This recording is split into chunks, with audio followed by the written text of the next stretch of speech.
네, 안녕하십니까 여러분. 연극 영상 미디어와 힐링 사전 수업 강의 동영상 영화 치유 세 번째 시간 진행하도록 하겠습니다. 자, 이번 시간은 핵심은 영화 치유의 세 가지 접근 방법입니다.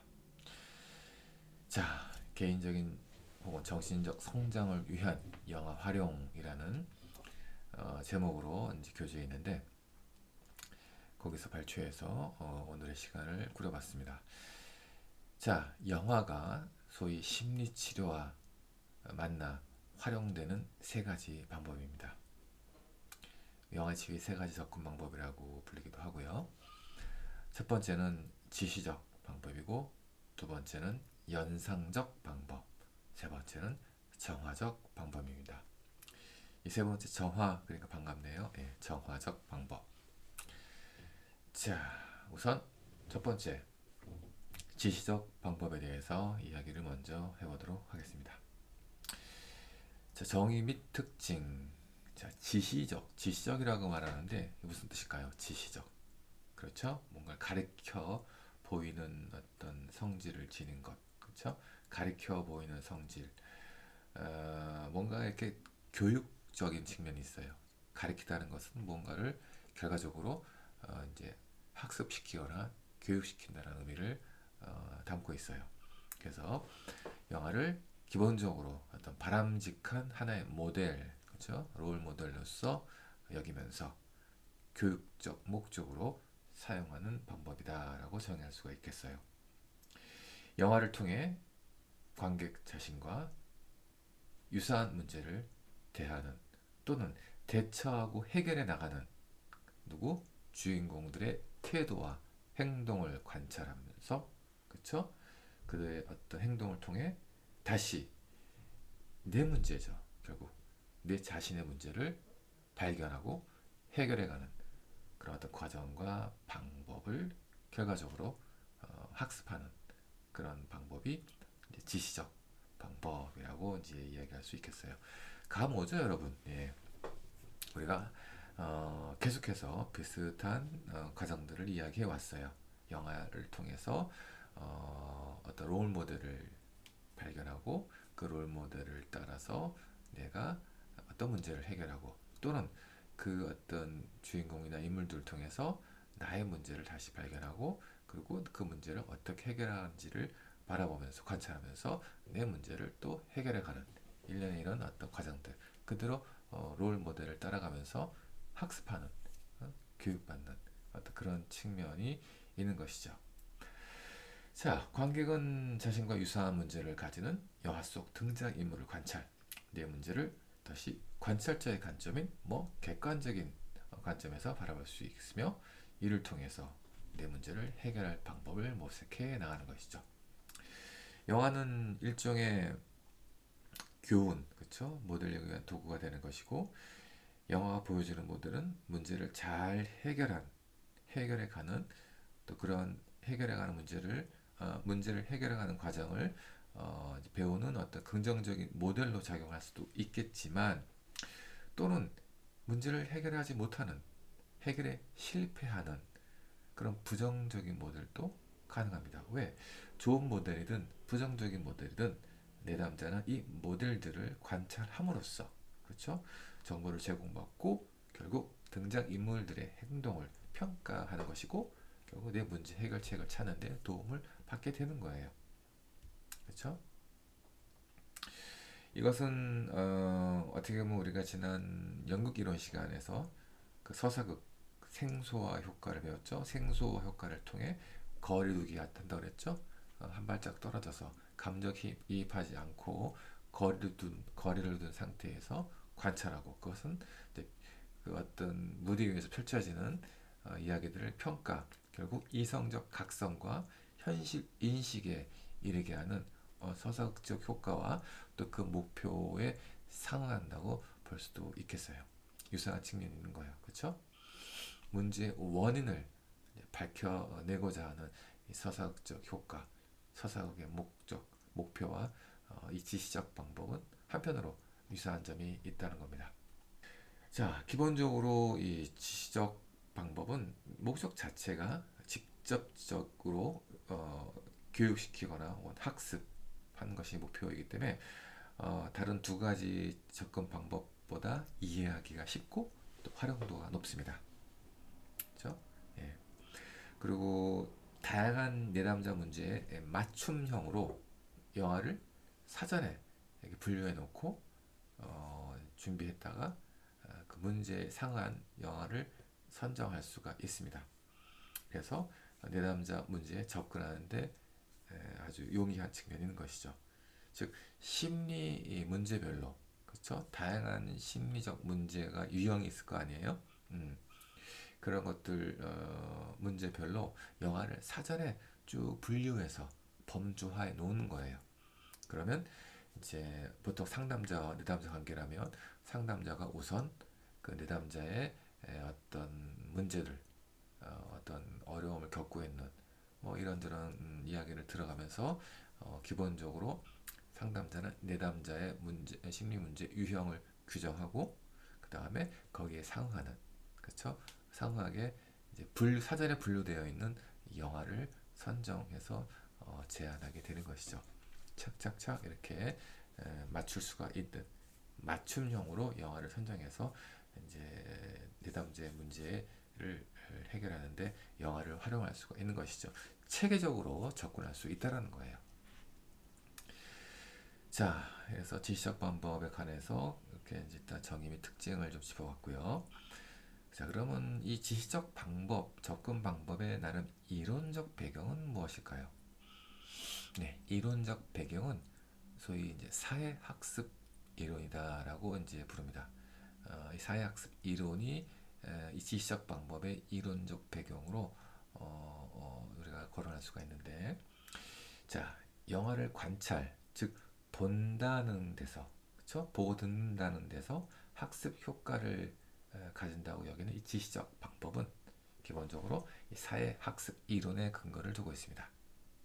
자, 이것은 무엇이냐? 사회학습 이론이란 인간이 말 그대로 사회화하는 과정 속에서 그렇죠? 공동체를 구성하고 살아가는 인간은 결국 사회화를 통해서 그 공동체에서 살아가는데 이 사회화해가는 과정에서 경험하게 되는 인지 과정을 굉장히 중요시한다 한다는 것입니다. 예, 즉 뭔가를 그렇죠? 공동체 내에서 사회 일원으로서 그렇죠? 그 공동체 일원으로서 경험하고 배워가는 과정 속에서 많은 것들을 인지하고 인식하게 되지 않겠습니까? 이런 과정들을 중요시하는 이론인데 핵심은 타인 또는 환경과의 상호작용입니다. 인간의 행동, 그렇죠? 인간의 행동들은 타인과 환경과의 상호작용 속에서 결국 학습된다고 보는 이론이에요. 그래서 물론 우리는 교육기관을 통해서 체계적으로 학습을 합니다. 그것뿐만 아니라 결국 우리는 또 이런 어떤 가족이나 뭐 작은 어떤 친구, 주변의 어떤 환경, 타인들 그런 관계 속에서 상호작용을 통해서 끊임없이 많은 것들을 학습한다고 보는 이론이죠. 뭐 당연한 말이겠죠. 자, 근데 이 사회학습 이론의 중심 개념은 다름 아닌 바로 관찰 학습이 놓여 있습니다. 자, 즉 인간이 학습하게 되는 어떤 사고, 감정 또는 행동은 우리가 직접적으로 경험하는 것, 직접적으로 연마하는 것뿐만이 아니라 혹시 그 직접적으로 경험을 통해서 배우는 것뿐만이 아니라 어떠한 모델, 그렇죠? 어떠한 모델을 관찰하는 간접 경험을 통해서도 즉 대리 경험이겠죠? 이 대리 경험을 통해서도 많은 것들을 학습할 수 있다는 겁니다. 즉 모방하려는 과정에서 학습이 중요하게 이루어지고 있다는 점을 주목한 것이죠. 그렇죠? 자, 이건 뭐예요? 보고 듣는 것이 마치 내가 직접 하는 것과 같은 작용을 하는 어떤 그 신경세포가 있는데 그걸 바로 우리는 거울신경세포라고 얘기해요. 이 거울신경세포 덕택에 우리는 이 어떤 모방 더 나가서 대리만족, 대리 경험을 하게 되는 것이죠. 뭐 만족이라기보다는 대리 경험이겠죠. 대리 경험을 통해서 결국 학습이 이루어지는 것이에요. 자, 이와 같이 보고 듣는 것이 중요한 관찰 학습이 바로 영어 치료의 지시적 방법의 중요한 근간을 형성하고 있다. 이렇게 이해를 해보도록 하겠습니다. 자, 간단하게 사회학습 이론과 관련된 이론적 배경을 짚어봤고요. 다음은 이제 치유 포인트, 그렇죠? 중요한 치유 포인트, 지시적 접근 방법이 가지고 있는 중요한 치유 포인트는 무엇인가? 치유 포인트라고 자꾸만 이야기하는데, 치유 포인트는 우리가 치유를 경험할 수 있는 어떤 요인, 치유가 일어날 수 있는 어떤 요인, 이런 것들을 치유 포인트라고 이제 부르는데, 크게 뭐세 가지 정도 이렇게 짚어볼 수가 있겠어요. 지적 방법은 첫 번째, 좀 앞선 우리가 얘기했던 거가 더 겹칠 수도 있어요. 자, 어쨌든 첫 번째, 심리적 거리두기. 자, 이것은 결국 객관화한다는 거, 그렇죠? 관찰 과정을 통해 뭐예요? 그 문제를 객관화하는 거 중요하죠. 그래서 생각과 감정을 정확하게 명료화 시키는 거예요. 분명하게 직관할 수 있게, 객관적으로 바라볼 수 있게 하는. 자, 이것은 기본적으로 거리두기가 있어야만 가능하다는 그 지적 방법에는 첫 번째 심리적 거리두기가 치유 포인트로 중요하게 거론되는 것이죠. 자, 연극 관람에서 언급했던, 우리가 뭐 연극 관람이든 예술이든 이 심미적 거리가 얘기를 했었어요. 심미적 거리라는 것은 내가 예술이나 뭐 연극 마찬가지지만 연극을 관람할 때 얼마나 그 대상과 나의 어떤 미적, 감성적 거리를 가지고 있냐라는 것들을 이제 얘기하는 건데, 이 심미적 거리가 멀면 멀수록 우리가 배웠던 생수화 효과, 멀게 하려고 하는 거죠. 어떻게 보면 서사극에서 이제 목표로 하는 거. 근데 이게 점점 0에 가까운, 동일하고 가까운 것은 감정이입, 그렇죠? 예, 만약에 여러분 이것을 0부터 10까지 이렇게 우리가 분류했다면, 만일에 심리적 거리가 0이면 어떻게 되죠? 심리적 거리두기가 0, 즉 없다라는 것은 미친 거죠. 그렇죠? 네. 미쳤다기보다 미친 것 같은 상황. 그렇죠? 현실과 허구를 구분해 내지 못하는 그 상태. 예. 심각하면 미쳤다고 할 수도 있겠죠. 네. 미쳤다고라는 볼 수는 없겠지만은, 과거에는 영화가 이제 어쨌든 미치는 영향이 아주 더, 뭐 지금도 마찬가지로 크지만은, 과거에는 영화 자체의 어떤 현실과 허구란 부분들을 조금 혼동하면서 이렇게 이제 영화를 대했던 그런 시대가 있었는데, 그 60년대에 지금도 뭐 굉장히 이제 멋진 영화라고 평가받고 있는 김기덕 감독의 하녀라는 작품이 있어요. 리바이벌 됐죠. 전도연 나오는 걸 리바이벌, 요즘 뭐라고 해, 커버라고 하나, 다시 뭐 이렇게 했는데, 그때 그 김기덕 감독의 하녀는 정말 흑백 영화인데 지금 봐도 좀 쇼킹해요. 예, 정말 참 잘 만들었어요. 어, 하녀로 나오는 그 역할을 했던 어떤 배우가 있는데 연기를 너무 잘해. 그리고 하여튼 독특했어요. 어쨌든 영화 속에서는 그 하녀로 인해서 그 가정이 막 단란했던 가정이 좀 이렇게 문제가 생기고 파멸에 이르는 어떤 그런 내용이잖아요. 자, 근데 결국에 뭐 마치 끝에는 이제 꿈처럼 다시 이제 아무 일도 없듯이, 그러니까 마치 일장 충몽의 꿈같이 이제 끝나버린 거예요. 그 상황들이 독하게 끝내버렸었는데, 자, 근데 그 당시 많은 이제 특히 여인들이겠죠. 여인들이 그 배우 집 앞을 찾아가서 야 엑세스야 나와라. 그러면서 굉장히 이제 그 배우를 힘들게 했다고 하는 그 이야기가 전해지는데, 정말 연기 잘하고 독특했는데 결국은 그러한 어떤 등살에 못 이겨서 한국을 떠났대요. 예, 이제 미국으로 가 살게 되면서 더 이상 또 연기도 할 수 없었고, 굉장히 재능 있고 잘했던 배우였는데 너무나 강렬했기 때문에 그 역할이 진짜 그렇게 한 줄 알고 사람들이 그렇게 못 살게 굴어서, 자, 그런 예를 조금 지금 들으면 지금 이제 듣고 있으면 좀 웃음이 나오겠지만, 그런 경우가 결국 심리적 거리두기가 거의 0에 가까웠던 이제 상황이라고 볼 수 있는 거죠. 그렇죠? 예, 거리두기가 안 된 거예요.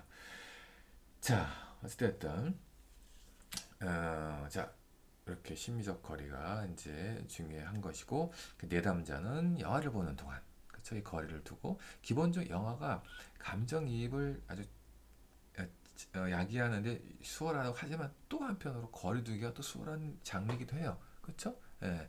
스크린에서 펼쳐지는 건데 조금만 생각하면 바로 그냥 우리 거리두기가 되죠. 뭐 어떻게 보면 연극보다 더, 연극은 진짜 사람들이 앞에서 그러는데, 그렇죠? 그래서 영화라는 매체 자체가 참 묘한 거예요. 깊은 몰입감을 유도하면서도 또 한편으로는 거리를 둘 수 있는 그런 측면에서 이제 어쨌든 이 거리두기가 용이하다. 자, 이런 상태에서 이제 내 자신과 유사한 문제를 한 걸음 떨어져 바라보게 됨으로써 내 생각과 감정을 보다 명료하게 이해, 수용한다. 자, 계속 반복되는 얘기. 자, 어쨌든 이 첫 번째 치유 포인트가 이렇게 볼 수 있고요. 두 번째는 그대로 지시적, 그쵸, 교육적, 앞서 쭉 얘기했던 어떤 것들의 문제 해결 능력을 영화를 통해서 배우는 것이죠. 예? 그래서 기본적인 실행 능력을 기르기라고 이제 표현할 수 있는데, 어쨌든 등장 인물들이 어떻게 해요? 어쨌든 문제를 해결하고, 그렇죠? 어떤 인물 행동에 의해서 문제를 탁월하게 해결합니다. 그렇죠? 이런 것들을 관찰할 때 우리는 그러한 비슷한 문제가 현실 상황 속에서도 발생했을 때 우리는 응용 적용할 수 있는 어떤 행동 지침과도 같은 것들을 배우게 되는 거예요. 그렇죠? 예. 그래서 결국 그런 것은 문제 해결 능력을 습득하는 과정이 되는 거겠죠. 영화 속 주인공의 행동을 그대로 모방할 수도 있는 거죠. 뭐 청소년 예단자 같은 경우 현실 속에서 우리 저기 그 교재에 나오죠. 그 소심한 시절에 영화를 통해서 그렇죠. 자신의 어떤 소심 행동을 이렇게 극복했던 그대로 이제 그와 같은 사례가 바로 이런 어떤 문제 해결 능력 습득의 어떤 치유 포인트로 경험된 거죠. 현실 속에서 그렇죠. 청소년 소심한 청소년이 현실 속에서 자신의 의사 표시를 분명히 이제 하는 어떤 것들을 영화를 통해서 배울 수 있게 되는 거예요. 자, 이렇게 영화 치료의 지시적 방법에서 문제를 그 현실 속에서 대처하고 해결하는 실행 능력을 1대1 맞춤형으로 배울 수 있다는 점에서 중요한 치유 포인트가 존재한다고 볼 수 있겠죠.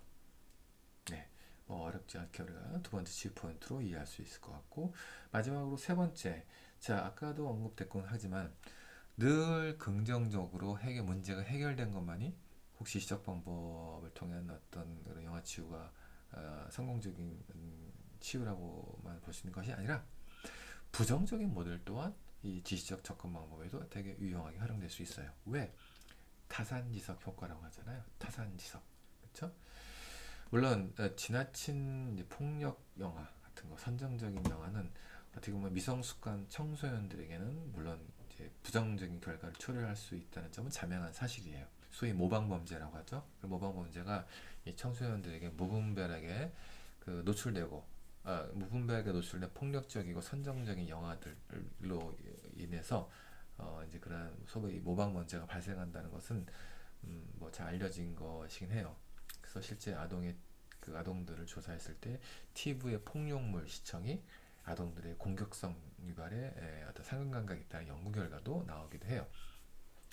그러나 우리가 이제 치료적인 측면에서 이런 일련의 부정적인 모델을 담고 있는 이 영화도 적절한 전문 상담사 또는 성숙한 우리 입장에서 혹은 그러니까 내담자의 어떤 연령과 지적 수준에 따라서 적절히 통제될 수 있다면 그런 영화를 관람하면서 부정적인 어떤 모델을 담은 영화도 지시적 방식으로 활용될 수가 있는 거예요. 다시 말해서 영화에서 제시되는 어떤 부정적인 모델이 그쵸? 영화에서만 끝나는 것이 아니라 만약에 저러한 부정적인 상황들이 현실에서도 발생한다면 그쵸? 그것은 우리에게 정서적으로 큰 문제를 야기할 수밖에 없다는 것, 그리고 결과적으로 얼마나 끔찍한 결과를 초래할 수 있다는 점, 이런 것들이 영화를 보는 내담자에게 환기되는 거죠. 그런 결과를 사전에 인지하게 된다면 그렇죠? 조심하게 되는 것이죠. 그렇죠? 소위 타산지석의 어떤 효과를 가져오면서 바로 이러한 점이 부정적인 모델을 담고 있다 하더라도 영화는 우리에게 지시적 접근 방법으로 우리의 영화 치유에 도움이 되는 거예요. 그렇죠? 그래서 이것도 하나의 또 치유 포인트로 삼을 수가 있다. 네, 조금 더 심화된 사례를 한번 이야기해 보면서 이해를 좀 더 깊이 도모해 보도록 할게요.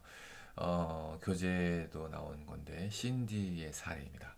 신디 대표적으로 영화 치료의 지시적 접근 방식을 어떻게 보면 자기조력적으로 해왔던 사람의 어떤 사례입니다. 신디에게는 그렇죠. 영화는 그녀의 인생의 중요한 롤 모델입니다.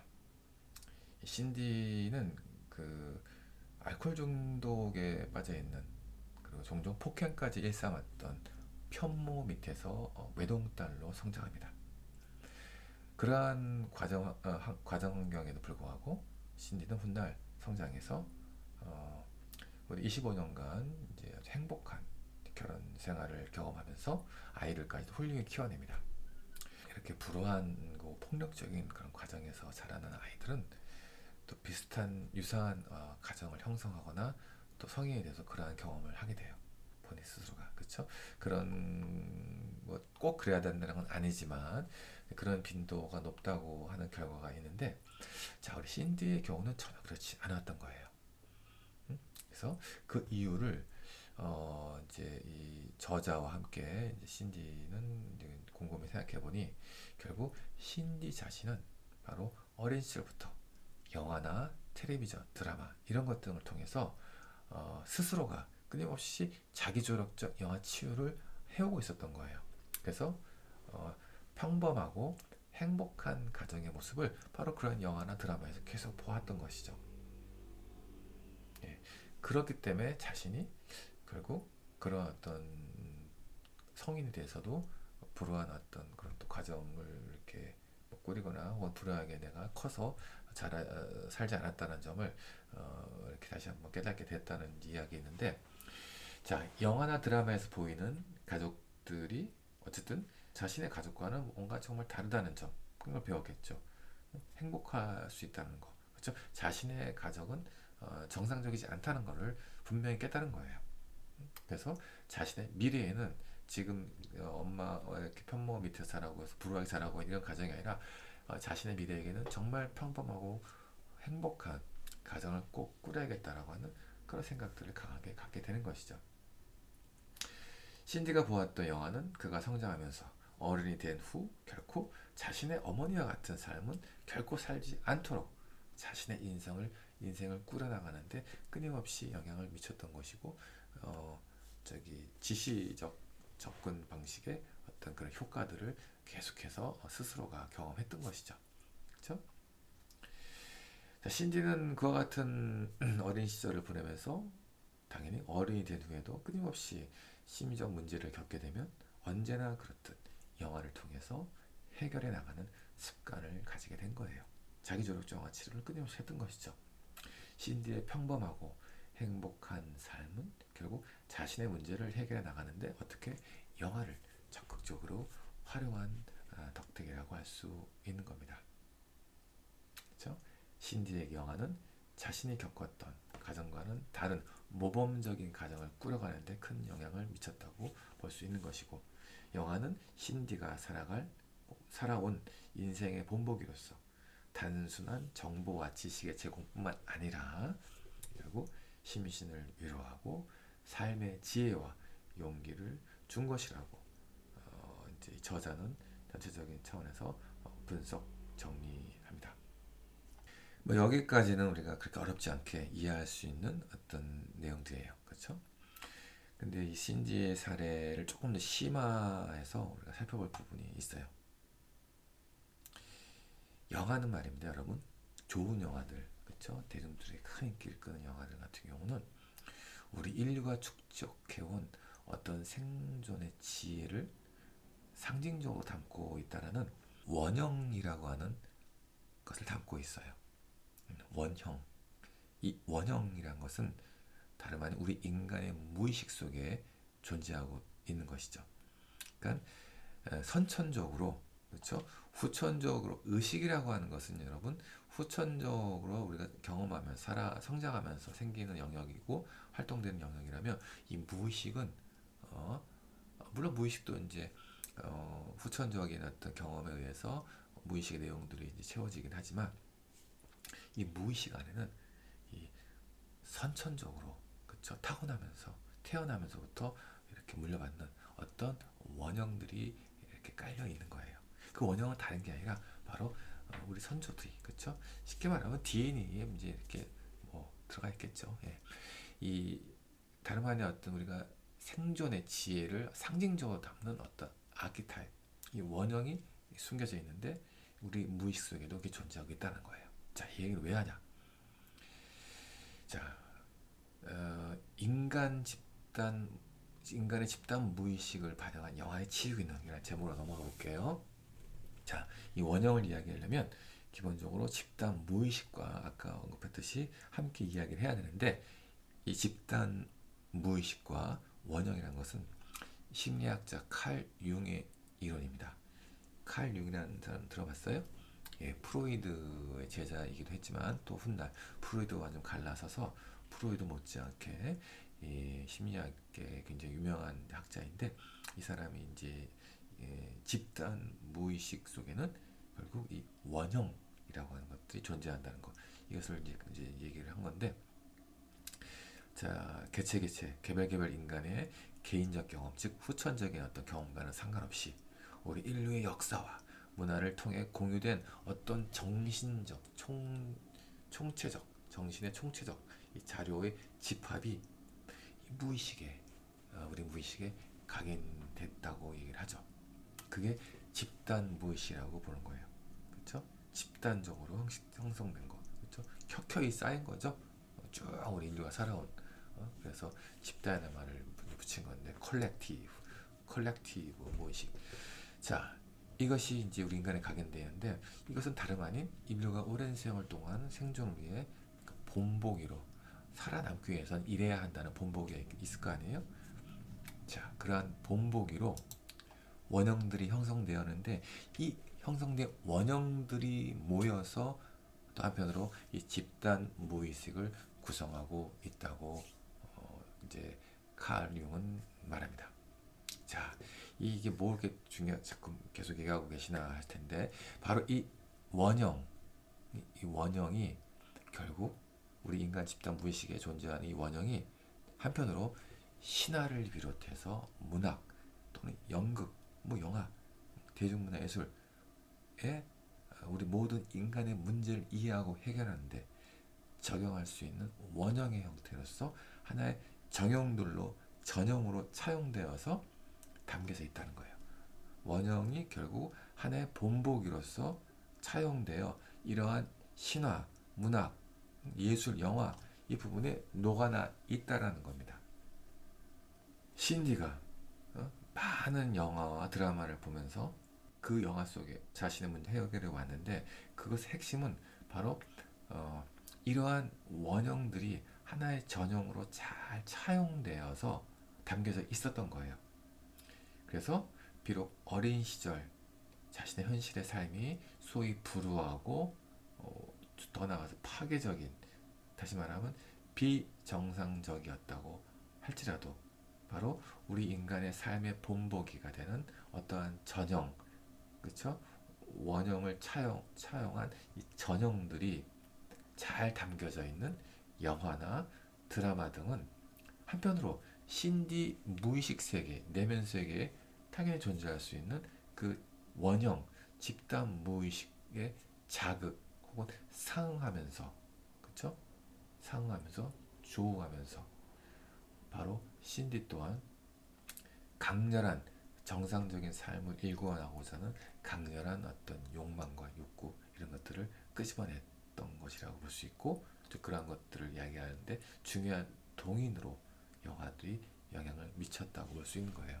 정리하면 재미있는 영화가, 좋은 영화가 어떻게 신디에게 영향을 미쳤냐면, 우리가 조금 어렵긴 했지만 깊이 들어가 보면 바로 이렇게 집단 무의식을 구성하고 있는 이 원형들이 또 한편으로 신지에게 무의식 속에 있을 그 원형 집단 무의식을 자극함으로써 결국 조응하면서 집단 무의식 속에 들어있는 이 원형은 인간이 생존하는 데 중요한 어떤 상징적인, 그렇죠? 생존하는 데 중요한 어떤 본보기 상징으로 간직되어 있기 때문에 결국 아무리 비정상적인 삶의 형태에 살더라도 그것이 계속해서 영향을 받고 자극을 받다 보면 우리는 긍정적으로, 그렇죠? 삶을 살아가는 그 힘과 어떤 뭐 용기, 어떤 그 이유가 됨으로써 올바르게 살아가는데 중요한 어떤 역할을 했던 것이라고 이렇게 해석을 할 수 있는 겁니다. 조금 어렵네요, 그렇죠? 예, 여러분 조금 어려운데 그래도 이 부분도 되게 중요한 어떤 지점이라서 얘기를 했고, 사실 영웅 신화 같은 거 얘기를 해볼 수 있는 건데 영웅이라고 하는 어떤 그런 어떤 테마도 굉장히 중요한 하나의 원형에서 차용된 전형이라고 볼 수 있어요. 왜 영웅이 어쨌든 어려운 인류의 어떤 생존에 분명히 있었을 것이고 그 영웅적인 어떤 행동에 의해서 인류는 살아남았었기 때문이죠. 그렇기 때문에 인간 내면에게는 그 영웅에 대한 그 원형이 항상 간직되어 있고 갈망이 있는 것이고 그러한 내용이 담긴 영화나 이런 것들 보면 우리 굉장히 재밌게 보게 된다는 것이죠. 그렇죠? 예. 뭐 예를 들면 또 다른 측면이지만 오즈의 마법사라고 하는 이런 영화가 있었어요. 원래는 원작은 아동 소설이었는데 전 세계적으로 유명했었죠. 20세기 전반기하고 중반기, 후반기까지. 이 이유가 왜 그럴까요? 왜 사람들은 이 오즈의 마법사의 이런 이 뭐 영화, 결국 영화죠. 이렇게 재밌게들 보았을까요? 그 이유는 무엇보다도 주인공 도로시의 여정이 바로 영웅의 전형을 잘 담아내고 있기 때문이라는 겁니다. 주인공은 자신이 맞닥뜨린 고난과 역경의 두려움을 이겨낸 후, 그렇죠? 내적 변화를 경험하고 새로운 인식을 얻어가며 성장하는 과정을 담고 있는 거예요. 자, 이런 것들이 우리 관객들의 무의식에 내재한 그러한 어떤 전형, 원형, 즉 집단 무의식, 그렇죠? 그 원형이 모여서 구성하는 것이 형성된 것 집단 무의식인데 이것들을 자극하고 긍정적인 영향을 미치면서 우리는 이제 그 영화를 굉장히 재밌게 보게 되는 것이죠. 자, 이렇게 신지의 사례를 통해서 조금 한 걸음 더 깊이 들어가서 인간의 집단 무의식을 반영한 영화치유의 기능 어떤 이런 부분들을 한번 이야기해 봤습니다. 자, 다음은 지시적 방법에 주의할 점. 우리 교재는 좀 친절하게 이 부분까지도 알려주는데 이 모델로 여길 수 있는 어떤 그 등장인물의 신념 이런 것들 또 그의 행동 이런 것들이 너무 지나치게 이상적인 경우 좀 조심해야 한다. 응? 어떤 그가 가지는 신념과 또 그가 해결한 어떤 문제 해결 능력 이런 것들이 너무 이상적일 때, 소위 넘사벽일 때는 조심할 필요가 있다. 자칫 내담자가 등장인물을 모델링하기에 지나치게 비현실적이고, 그렇죠? 실현 불가능하다고 인식할 수 있기 때문이에요. 다시 말해, 영화의 내용을 내담자의 일상적 현실과 연결시키는데 어려움을 겪게 되는 것이죠. 내담자가 자신이 겪는 문제의 심각성이 또 상대적으로 경미하고 내담자 자신이 사고의 유연성을 가지고 있다면 좀 융통성 있게 생각할 수 있다면 이렇게 제시된 이상적 모델을 자신의 상황에 맞게 적절히 각색해서 이해할 수 있고 또 적용하면 되겠지만 경우에 따라서는 내담자 자신과 전혀 상관없다고 그렇죠? 자포자기에 빠지거나 오히려 자존감 확 떨어뜨리는 그런 경우도 경험할 수 있고 주눅들게 되고 어떻게 돼요? 역효과를 일으킬 수 있다는 점을 주의해야 한다고 얘기하고 그러다 보니까 영화 선택이 되게 중요한 거고 사실 이 영화 선택은 앞서도 얘기했다시피 그 내담자가 혹은 우리 자신이 겪는 문제가 대략 어떠한 유형이란 것들은 미리 알고 이제 영어를 이렇게 매칭을 하기 때문에 그때 이제 좀 더 주의해서 영어를 선택하면 되는 것이고, 그러한 점을 이제 주의할 점이라고 이 교재는 얘기하고 있습니다. 네, 친절하게도. 자, 그래서 수식어제 세 번째, 이제 수식어제 총 3개로 제시가 되는데, 물론 또 이번에도 셋 중에 하나만 하면 되는데, 첫 번째 지시적 접근 방식을 한번 해보는 거예요. 자, 지시적 접근 방식에 가장 잘 어울릴 것 같은 영화, 혹은 내가 본 영화 중에 지시적 접근 방식으로 잘 소급될 수 있고 분석될 수 있는 영화 하나를 선택합니다. 그리고 선택한 영화에서 어떠한 어떤 모델이 발견되는지 적습니다. 그것은 앞서 계속 얘기했듯이 긍정적이든 부정적이든, 그렇죠? 그 부분을 적고, 그 모델이 무엇인지도 적어야겠죠. 그리고 세 번째, 영화를 통해 그렇죠, 어떠한 문제점들이 객관적으로 조망되고 있는지, 이 부분도 이렇게 문제점, 문제 발굴이죠. 문제 발견, 이 부분도 또 영화 속에서 등장하는, 영화 속에서 제시되는 문제점뿐만 아니라 그것이 결국 나의 문제와도 연결이 되는 지점이겠죠. 그렇죠? 그렇게 발견되는 것이죠. 별로 나랑 상관없는 문제는 의미가 없잖아요. 그렇죠? 언제나 그 문제점들은 이거는 내 문제인데 라는 것들이 이렇게 확인돼야 돼요. 그렇죠? 그래서 마지막, 영화에서 제시된 모델 또는 문제 해결 능력, 이런 것들이 결국 내 자신의 삶 또는 현실적인 나의 문제 해결 과정에 결국 어떠한 영향을 미쳤습니까? 또는 미칠 수 있다고 생각되십니까? 혹은 미칠 수 있겠다. 이렇게 계속 한번 생각해 보는 거예요. 분석해서 이 4가지 질문에 답하는 방식으로 첫 번째 수식어제 3-1 지시적 접근 방식을 수행하시면 됩니다. 자, 여기까지 영어 치유 첫 번째 동영상이었습니다.